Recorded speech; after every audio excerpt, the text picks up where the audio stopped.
ઊંઝાના ટુંડાઓમાં દૂધ મંડળીમાં નકલી કૂપન કૌભાંડ સામે આવ્યું છે। દૂધ મંડળીમાં ₹7.5 લાખની નકલી દૂધ કૂપનનું કૌભાંડ આચરવામાં આવ્યું। વાર્ષિક હિસાબના ઓડિટમાં કૌભાંડ સામે આવ્યું। ગામના વ્યક્તિએ ડુપ્લિકેટ કૂપનથી દૂધનું વેચાણ કર્યું હતું। કૌભાંડ કરનાર ઈશ્વરલાલ પ્રજાપતિએ ₹7.5 લાખની છેતરપિંડીની કબૂલાત પણ કરી લીધી છે। ડેરીના સત્તાધીશોએ પોલીસ ફરિયાદ કરવાનું ટાળ્યું। સત્તાધીશોના વહીવટ સામે પણ ગ્રામજનોમાં શંકા કુશંકા ઉપજી રહી છે। ડુપ્લિકેટ કૂપનના આધારે ₹7.5 લાખનું કૌભાંડ આચરવામાં આવ્યું છે।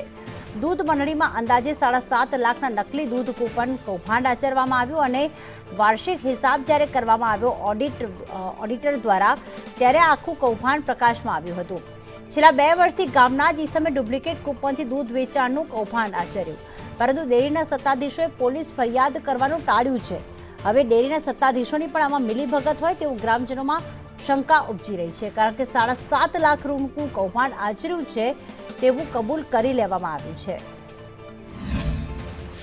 એમાંથી અમન જોડમાં આવી એટલે અમે કૂપનો પકડી ₹7.5 લાખનો ફોન અંદાજ અમે ભાઈ બહાર વજૂરાત લેવા માટે જે ઈશ્વરભાઈ પ્રજાપતિએ કીધું પકડ્યા એમના ભાઈ એમના આ કારોબારી ગૌવાળા ડુડુમાં અમે વૈદરીભાઈ નક્કી કર્યા પૈસા લેવાના। નકલી કૂપનો બનાવો કોણ? ઈશ્વરભાઈ પ્રજાપતિ એ આપણે એના કર્મચારી છે? ના કર્મચારી કોઈ નહીં, નાગરિક છે। ક્યાં વિશે સત્તાધીશો તો કોઈ ના ખબર, મને પણ જાય માર્કેટિંગ આવે છે।